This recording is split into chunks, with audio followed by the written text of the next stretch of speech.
Good morning everyone. आज हम फिर संधारित चैप्टर के एक नए न्यूमेरिकल को इम्पोर्टेंट न्यूमेरिकल को सॉल्व करेंगे। इसमें जरा देखिए क्या है प्रश्न में, कह रहा है कि निम्न चित्र में संयोजित प्रत्येक संधारित्र की धारिता 9 माइक्रोफैरड हो तो बिंदुओं ए और बी के बीच तुल्य धारिता ज्ञात कीजिए। अब यहाँ समझो जरा, ये आपका पॉइंट ए है और ये आपका पॉइंट बी है और इस पॉइंट ए और बी के क्रॉस ये चार संधारित्र है C1, C2, C3 और तो हमें इनके संयोजन का जो है तुल्य धारिता बतानी है। तो यहाँ थोड़ा सा आप देखिए जरा इस प्रश्न को, अगर आप ये देखेंगे कि अगर हम ये देखें कि कैसे इनको संयोजित किया गया है तो थोड़ा सा आप कंफ्यूज होंगे। हम क्या करते हैं, मान लीजिए अगर इन दोनों पॉइंट्स को स्ट्रेच कर दे, फैला दे या अलग अलग कर दे तो ये आपका कुछ इस तरीके से होगा। ध्यान दीजिएगा कैसे होगा।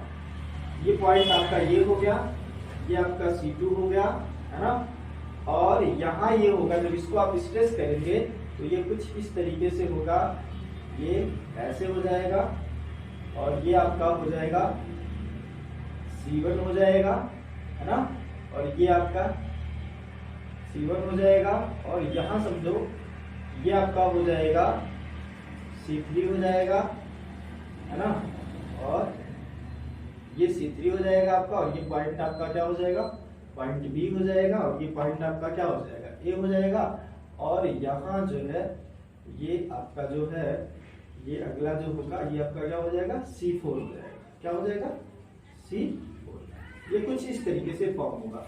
तो यहाँ देखो जरा C1 और C3 अगर हम देखें तो C1 और C3 किस क्रम में है, पैरेलल क्रम में। तो इनकी जो तुल्य धारिता हो जाएगी वो मान लीजिए C हो गई। तो जो पैरेलल क्रम में आपको पता है, पैरेलल क्रम में अगर हमें जो धारिता होती है वो अधिक होती है तो वो किसके बराबर होगी, C1 प्लस C3 के बराबर होगी। और C1 प्लस C3 का मतलब क्या हो जाएगा भाई, C1 प्लस C3 का मतलब 9 प्लस 9, 9 कितना हो जाएगा, 18 हो जाएगा। 9 कितना हो जाएगा, 18 माइक्रोफैरड, है ना। चलिए अब ये हमारा 18 माइक्रोफैरड हो गया।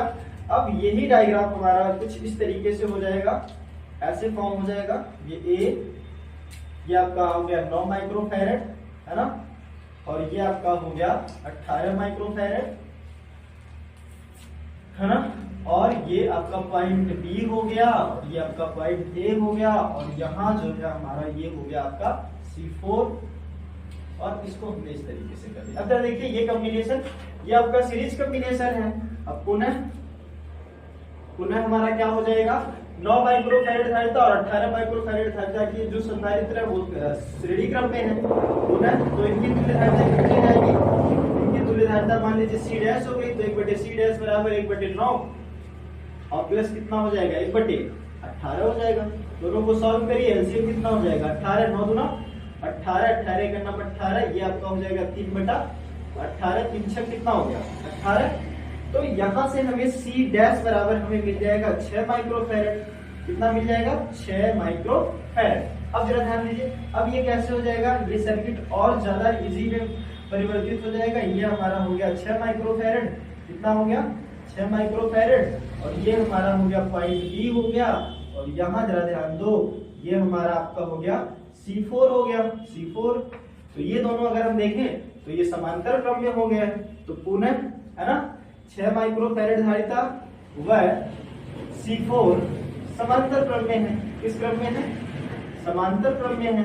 तो इनकी जो तुल्य धारिता हो जाएगी मान लीजिए C डबल डैश हो जाएगा तो 9 प्लस 6 कितना हो जाएगा, 9 और 6 15 माइक्रोफैरड।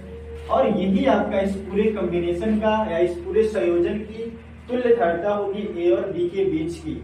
तो ये जो प्रश्न था ये वास्तव में बहुत इंपॉर्टेंट प्रश्न था। आप देखेंगे ये आपके यूपीसीपीएमटी का क्वेश्चन है और मोस्ट इंपॉर्टेंट प्रश्न है और आपके क्लास 12 के बोर्ड एग्जाम का भी प्रश्न हो सकता है और एग्जाम पॉइंट ऑफ व्यू से भी काफी इंपॉर्टेंट है। तो अगर आपको ये क्वेश्चन समझ में आया हो तो लाइक और सब्सक्राइब जरूर कीजिएगा। धन्यवाद।